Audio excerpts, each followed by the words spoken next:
तर बघा, हा बहुगुणी काढा तयार झालेला आहे. मी तुम्हाला आता पिऊन दाखवते. ह्याने काहीही साईड इफेक्ट होत नाही. शक्यतो हा काढा सकाळ सकाळ तुम्ही प्या, तुम्हाला रिझल्ट लागणार आहे. सकाळ सकाळ पिलं तर त्याचे खूप सारे फायदे आहेत आणि जेवणानंतर जर पिले तर त्याचा फायदा थोडा कमी आहे. तर सकाळ सकाळ प्या. अनुषापोटी शक्यतो हा काढा घ्यायचा. ह्याच्यामध्ये काही मिक्स केलेलं नाही, प्लेन काढा आहे. पिऊन दाखवते.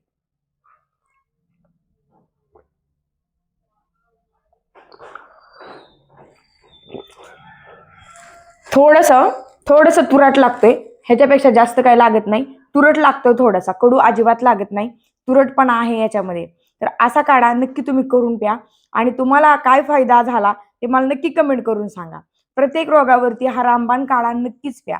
धन्यवाद माझा पूर्ण ब्लॉग पाहिल्याबद्दल. नवीन असाल ज्या शेतकरीवरती, अजूनही शेतकरी चॅनलला तुम्ही जॉईन केलं नसेल तर लवकर करून घ्या, कारण मी शेतातल्या वनस्पतींच्या पालेभाज्या, फळभाज्या, औषधी वनस्पती दाखवत असते. रामकृष्ण हरी. नमस्कार, मी जया शेतकरी ब्लॉगमध्ये स्वागत करते तुमचं.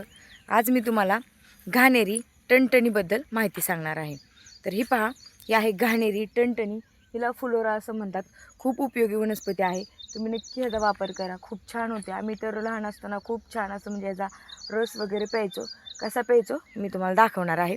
आणि ह्याला एक छोटी छोटी फळं असतात, तीसुद्धा आपल्या शरीरासाठी खूप फायद्याची आहेत. आमच्या शेतामध्ये बऱ्याच अशा वनस्पती आहेत, त्या खूप खूप फायद्याच्या आहेत. त्याचीच माहिती मी तुमच्यापर्यंत माझ्या व्हिडिओच्या माध्यमातून, माझ्या ब्लॉगच्या माध्यमातून मी तुमच्यापर्यंत पोहोचवत असते. खूप छान आहे ही वनस्पती, सगळ्यांनी ह्याचा वापर करून घ्या. ह्या वनस्पतीला आमच्याकडं टणटणी असं म्हणतात, काही ठिकाणी ह्याला घाणेरी असं म्हणतात, काही ठिकाणी ह्या औषधाला फुलोरा असं म्हणतात. म्हणजे बघा, मी तर औषधाचं झाड म्हणते. पूर्वीची लोक ज्यावेळेस त्यांची शेतीला कुंपणासाठी याचा वापर करायचे. बघा, सर्रास बांधावरती उगवली जाते. बघा, खूप छान आणि खूप मस्त सर्रास बांधावरती उगवली जाणारी वनस्पती एवढी फायद्याची असते की तुम्हाला जर समजा हे झालं असेल, उन्हाळी लागली असेल, तर उन्हाळी सुद्धा एकदमच मस्त आणि एकदमच विषयच नाही ह्याचा औषधाचा. याने काहीही साईड इफेक्ट होत नाही, त्याचे काहीही इफेक्ट नाही आहेत. तर तुम्ही नक्की एकदा ट्राय करायचा आहे हा काढा. आणि हा काढा मी तुम्हाला दाखवलेला होता, शिजवून दाखवलेला होता, पण मी कच्चा काढा तुम्हाला दाखवलेला नाही. तेच आज दाखवण्यासाठी मी आलेले आहे. तुम्हाला दाखवते ह्याचा रस कसा पित होता. पाहू शकता, ह्याला अशा प्रकारची ही फुलं येतात. बघा, तर आम्ही लहान असताना ना ह्या फुलांचा असा रस जो आहे ते ह्या रस असा चोखायचो आम्ही. तर खूप प्रमाणात असं हे गोड लागतं. ह्याचं दुसरं वैशिष्ट्य म्हणजे ह्याने ना, हे पाहू शकता इथं याची फळं आहेत भरपूर सारी. हे बघा, तर ही फळं जी आहेत पाहू शकता, तर ही फळंसुद्धा खूप अशी म्हणजे नाही का, हे बघा, हे काळं झालेलं जे फळ आहे ह्याचासुद्धा आम्ही, हे बघा असं असतं, दाखवते तुम्हाला. हे बघा, हे जे काळं फळ आहे याचं पिळल्यावरती त्यातून हे निघते, ते सुद्धा खूप असं गोड आणि खूप असं मस्त लागते. ह्याला फुलोरा, ह्याला टणटणी, काही ठिकाणी ह्याला गोचिडी म्हणतात, गुलतुरा, खूप सारी याची नावं आहेत. हे आमच्या शेताच्या बांधावरती खूप प्रमाणात आढळतं आणि खूप औषधी असल्यामुळं आम्ही हे जनावरांना सुद्धा चारा म्हणून देत असतो, शेळ्यांना.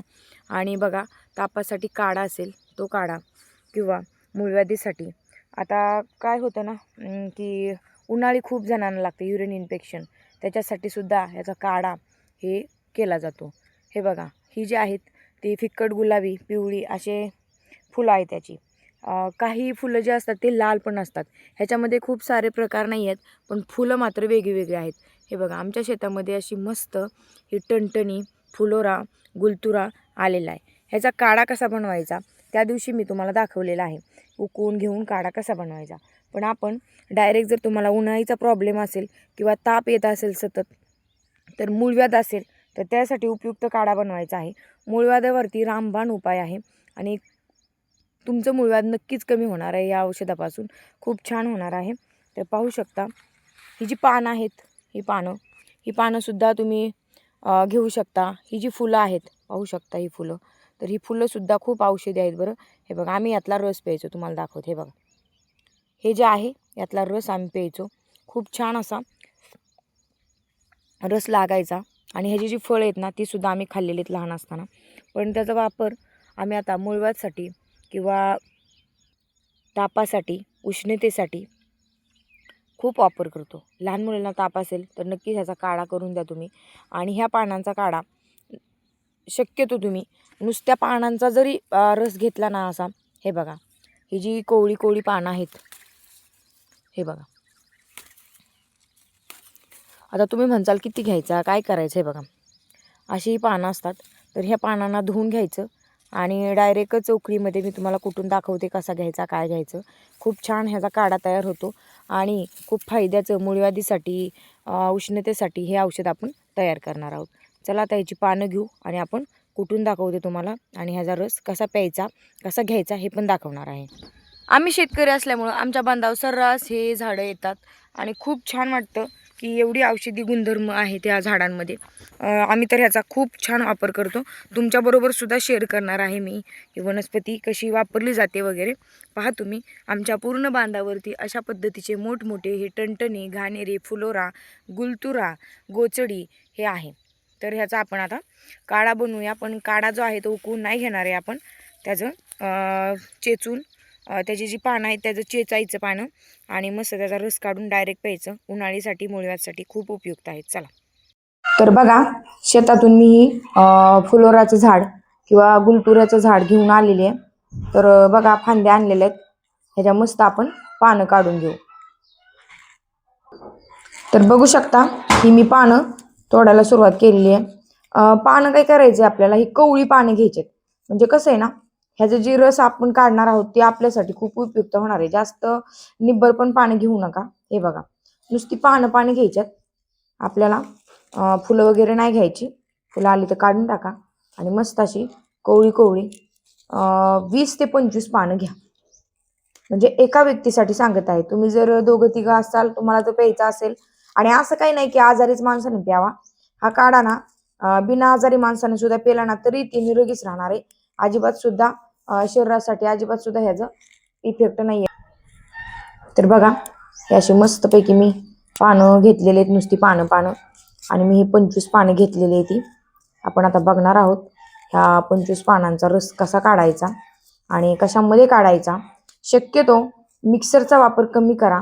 जर तुमच्याकडे पर्यायच नसेल तर त्यावेळेस तुम्ही मिक्सर वापरू शकता, पण शक्यतो मिक्सरचा वापर कमी करा. आणि हे बघा या पानांचा रस आपण उकळामध्ये काढूया. तर पाहू शकता ही पानं बघा, पानं काढून घेतलेत. आता आपण उकळीमध्ये मस्तपैकी त्याचा बनवूया काढा. तर हे बघा मी ही पानं जे आहेत ते चांगले 5-6 पाण्याने धुवून घेतलेली आहेत. मस्त हे बघा व्यवस्थित झालेले आहेत. आपण आता ही पानं जे आहेत ती एका उकळीमध्ये कुटून घेऊ. शक्यतो उकळीचा वापर करा, मिक्सरचा वापर करू नका. शक्यतो उकळीचा वापर करा. त्याने काय होईल माहिती आहे का, खूप छान होते.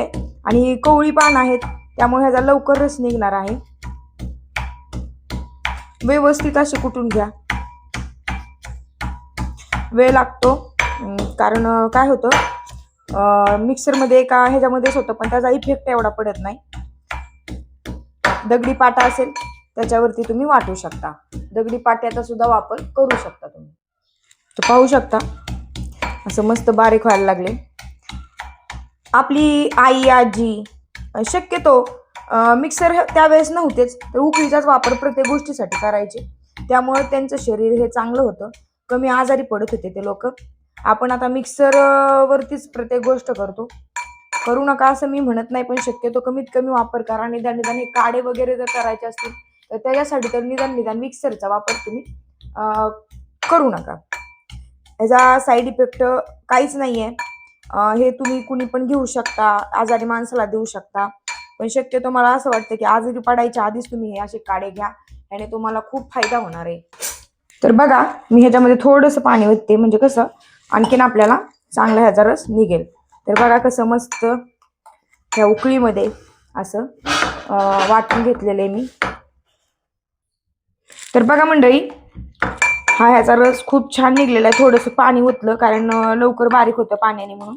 तर बघा खूप छान असा रस निघलेला आहे. मी तुम्हाला या वाटीमध्ये रस काढून दाखवते 1 मिनिट. कारण कसं आहे माहिती आहे का, तो शोधून घ्यायचा आहे आपल्याला. जर तू नाही का असं पिऊ पण नाही शकत आहे, शोधून घ्यायचा तर शोधण्याने घेऊ शकता किंवा कपड्याने पण घेऊ शकता. तर हे वाटीने मी शोधण्याने शोधून घेते, काहीच अडचण नाही आहे. मी हा एका माणसासाठी केलेला आहे. 25 पाने घेतलेली आहेत. त्याचं परफेक्ट म्हणजे प्रमाण आहे 25 पानांचं. तुम्हाला दाखवते.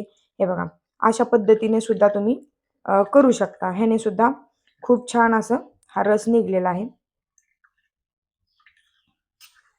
तर पाहू शकता. खूप छान रिझल्ट आहे याचा. नक्की तुम्ही ट्राय करा. मूळव्याधीसाठी जर तुम्हाला उष्णता जास्त झालेली असेल, लगवीसाठी जळजळ होत असेल, पोटांच्या सगळ्या तक्रारीवरती हा काढा आपला आता तयार झालेला आहे. तुम्हाला मी जवळून दाखवते. हे पाहू शकता. हा काढा हा खूप बहुगुणी काढा आहे. कुणी पण घेऊ शकता आणि सगळ्यांना फरकच पडणार आहे. मी तर म्हणते आजारी पडण्याची वाट बघण्यापेक्षा चांगल्या हेल्पफुल माणसाने सुद्धा सुरुवात करावी. आणि बघा, मस्त असा हा काढा तुम्हाला हेल्पफुल असा तयार झालेला आहे. मी तुम्हाला पिऊन दाखवते आता. तर बघा, हा बहुगुणी काढा तयार झालेला आहे. मी तुम्हाला आता पिऊन दाखवते. ह्याने काहीही साईड इफेक्ट होत नाही. शक्यतो हा काढा सकाळ सकाळ तुम्ही प्या, तुम्हाला रिझल्ट लागणार आहे. सकाळ सकाळ पिलं तर त्याचे खूप सारे फायदे आहेत आणि जेवणानंतर जर पिले तर त्याचा फायदा थोडा कमी आहे. तर सकाळ सकाळ प्या. अनुषापोटी शक्यतो हा काढा घ्यायचा. ह्याच्यामध्ये काही मिक्स केलेलं नाही, प्लेन काढा आहे. पिऊन दाखवते.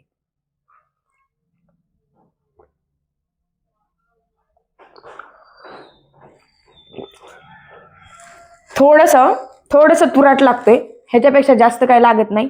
तुरट लागतोय थोडासा, कडू अजिबात लागत नाही. तुरटपणा आहे याच्यामध्ये. तर असा काढा नक्की तुम्ही करून प्या आणि तुम्हाला काय फायदा झाला ते मला नक्की कमेंट करून सांगा.